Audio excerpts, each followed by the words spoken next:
deep dive on DoorDash.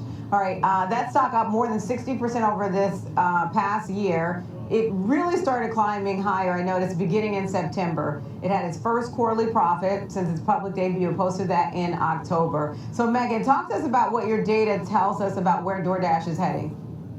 Yeah, so whenever we look at DoorDash, our data really specializes in understanding what is driving growth from the consumer perspective. Why are consumers going to use this service, and what's keeping them around? What are they happy with? What are they upset with? And one of the main drivers that we see moving forward is really grocery. And whenever we compare DoorDash versus peers, we can see DoorDash is really hanging in there. It's neck and neck with Instacart, which is another, probably a larger grocery deliverer in the market. Also see continued outperformance from Shipt. And so I think overall, DoorDash is really kind of separating itself from its next closest true competitor in terms of a third-party provider in Uber Eats. And so I think that this is good for DoorDash. It shows that its efforts to expand beyond just food delivery into other areas like grocery, like beauty, is working, and that consumers are utilizing its platform more. Megan, when you look at this one, competition in this space, you've got, Grubhub, Shipt, you mentioned Uber Eats, Instacart. Are you seeing any, decrease in their footprint or market share at this point, or is it continuing to increase? Are they going to be, the best in breed in this particular sector?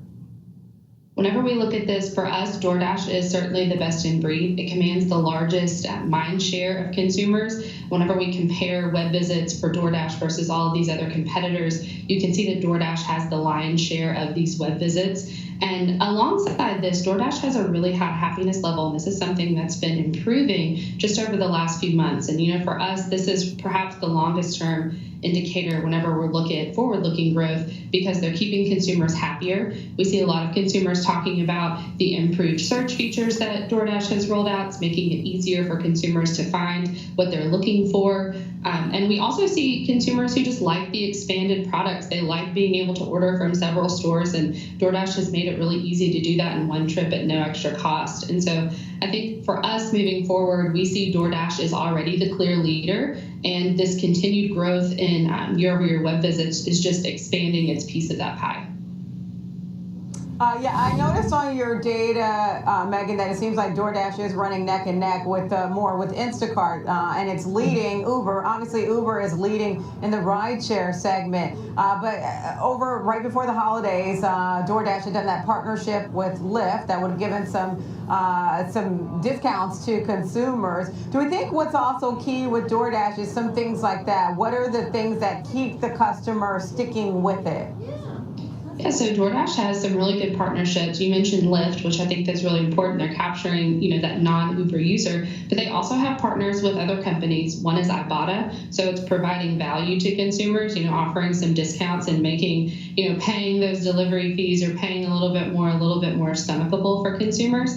And it also has an interesting partnership with the Trade Desk that was just announced last week. And I think this is interesting because it's essentially opening up its platform to a broader audience base in terms of advertisers. And we know that advertisers has really helped to improve its margins. And so I think long term, we love talking DoorDash alongside a name like the Trade Desk, which is a name that we've been bullish on for some time, and just shows that DoorDash seems to be pulling all the right levers at the moment.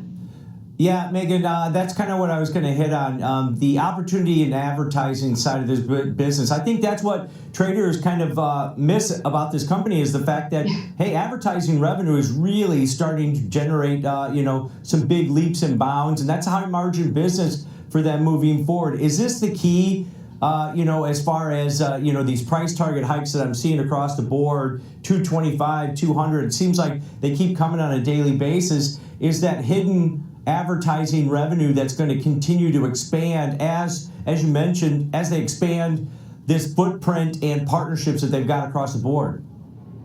Yeah, and I think that it makes sense, as whenever you're searching on DoorDash, this essentially is a shoppable catalog. You're going to make a purchase, so it would make sense that advertisers would want to flock to this platform and make sure their product is right at the tips of consumers' fingers. And so for us, when we look at DoorDash, we see DoorDash as the clear leader. We see this as another checkbox whenever we look at companies like the Trade Desk and this partnership and expanding growth. And then we look at a company like Uber and we say, okay, our data shows a bit of underperformance here. And so that's a bit concerning on our end.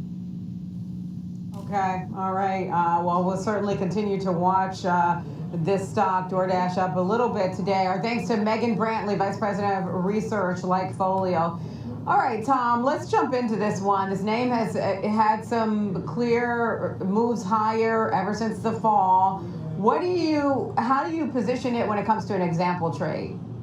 Well, first of all, I look at what it's up over the past year. That's about 64%, just off all-time highs that it hit last month, about $181 a share. So that gives me some concern. But then you also have to start looking at potential event-moving things that can move the stock. And they've got earnings on the 11th of February. So whether you think that you're bullish or bearish on a stock like this, you have to pick that assumption. But I looked at something that's a little bit more conservative on the bearish side here while I avoid